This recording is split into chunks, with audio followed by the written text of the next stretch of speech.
Hi, my name is Julie, and this is the first video for my channel, which is about navigating things in life that you don't expect, that are thrown your way that you didn't see coming, and how to work through those things. I am a fairly new widow. I was married to my husband for 26 years, and we've got some lighting issues, but that was Phil. He was really into sport fishing and fishing championships, and he was in sales, and he was just a great guy. But what he wasn't great at was talking about difficult things. And like a lot of couples, over the years, especially after a cancer journey that I had, which was another thing to navigate and to talk about in another video, there was a just tendency that started, and I just let it happen. And he started to manage all the finances, which was, for me, coming out of chemo and some other things that were going on, life situations that were really challenging. I was like, fine, take it here. I can't deal with it. And then I lost track of what was going on. I would ask every now and then, how what's going on with our, this or that. How are we doing on, savings? Is the 401 okay? Is, and I did bring up life insurance at one point, and he said, oh yeah, no problem. Don't worry about it. Got it all covered. On December 10th of last year, he came home from work, as usual, a little late, as usual, and had dinner. And we chatted and talked, and nothing seemed out of the ordinary. And I was doing laundry, just the usual things, that, you do. And I came upstairs, and he was still downstairs, and I heard him say, in a tone and in a voice that I hadn't ever heard from him before, help me. By the time I got downstairs, he was on the floor in the kitchen having a heart attack.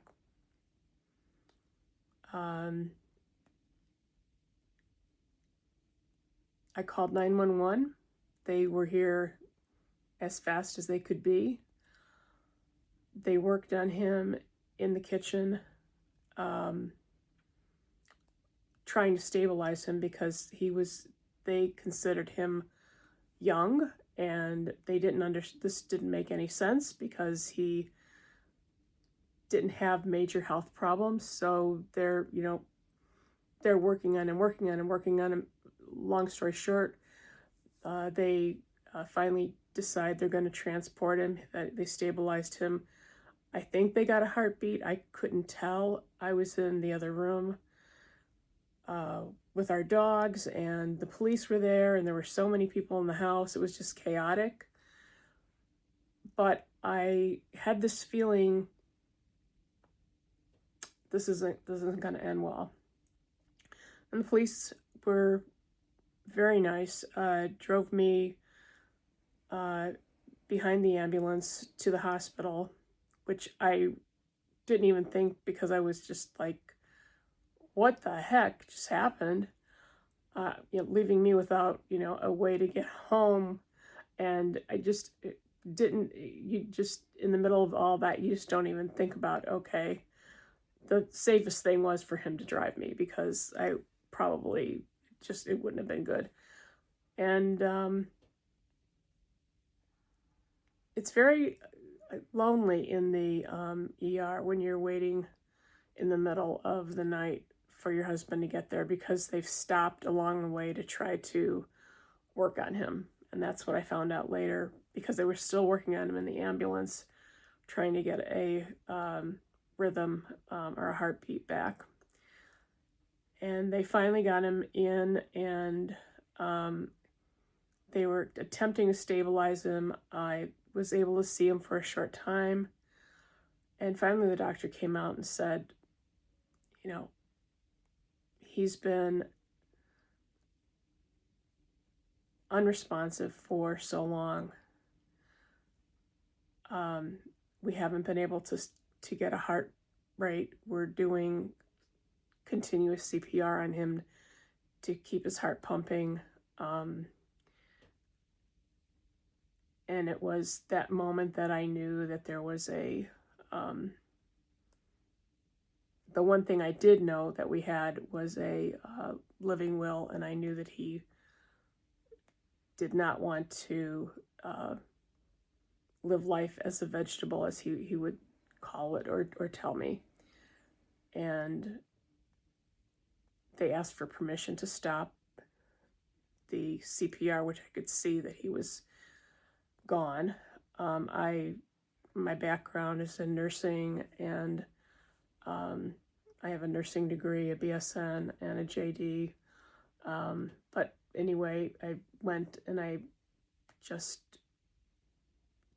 did the things that I knew as a nurse that I would do with any other patient, and I knew he was gone.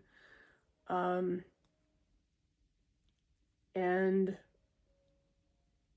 my sister and her husband came to the hospital, as well as another family member.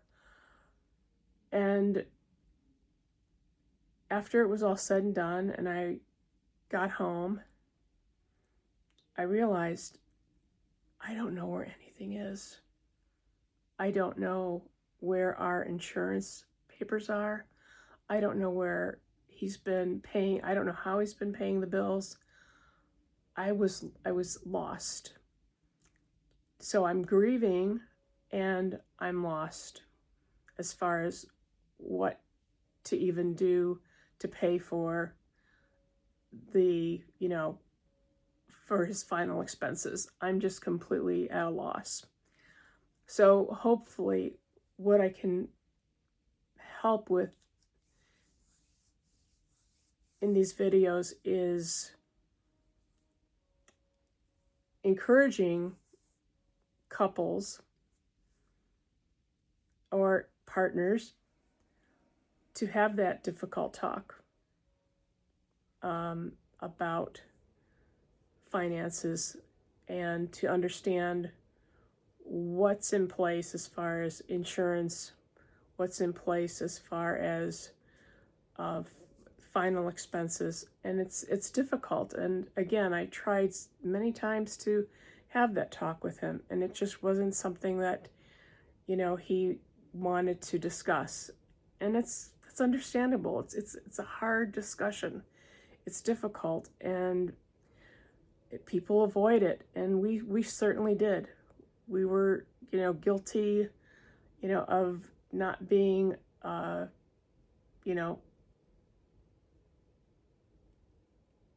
as on top of, other than knowing what we wanted or didn't want as far as like life-saving measures. We didn't have plans.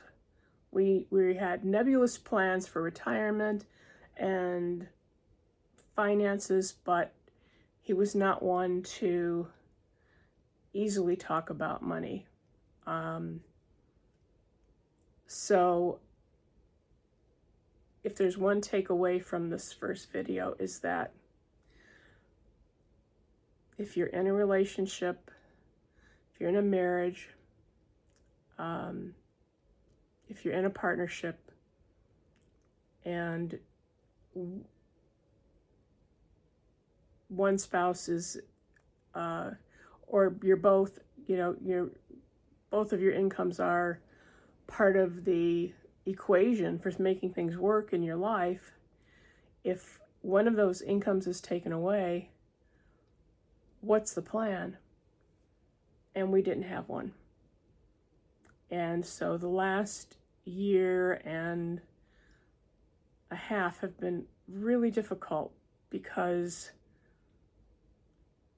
trying to find all of the information was just incredibly hard. Not knowing where to look, going through millions of pieces of paper in his desk, having to go to his work and find things were being paid on his work computer, like auto pay. I didn't even know that was going on. So there was just a lot. And then on top of that, there's the, you're not functioning as a new widow. Any new widow will tell you this. You just are not functioning on all cylinders. Your brain is just in a state of, especially when it's a shocking, unexpected situation. I didn't get a memo from him, oh, okay, this is going to be my last day, or this is my last week. So, yeah, I can't emphasize enough the importance of communication, especially about the difficult things, the financial things, the hard things to talk about. What if one of you aren't there anymore? What would happen? Would the other one be okay? Financially and otherwise.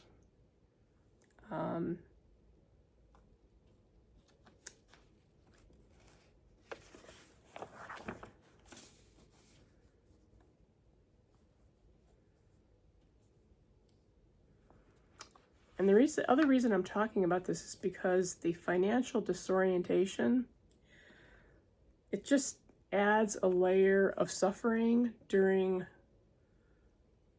your grief that is unnecessary. And I don't want any other couples to go through what I went through, or any other women or men or partners who are reliant on each other and are perhaps just avoiding the tough conversation, to have to go through that if suddenly someone is not there anymore. And it can happen in the snap of a finger. It's just like nothing is guaranteed. Tomorrow isn't guaranteed. And if there's anything to take away from this first video is that message, that in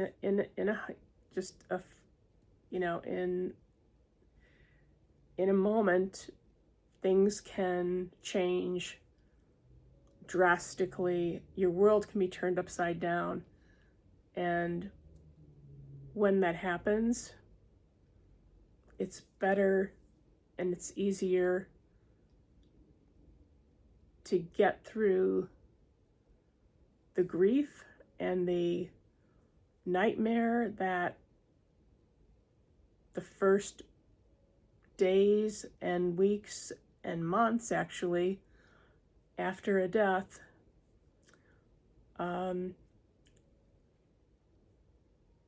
those weeks and months don't have to be compounded with complete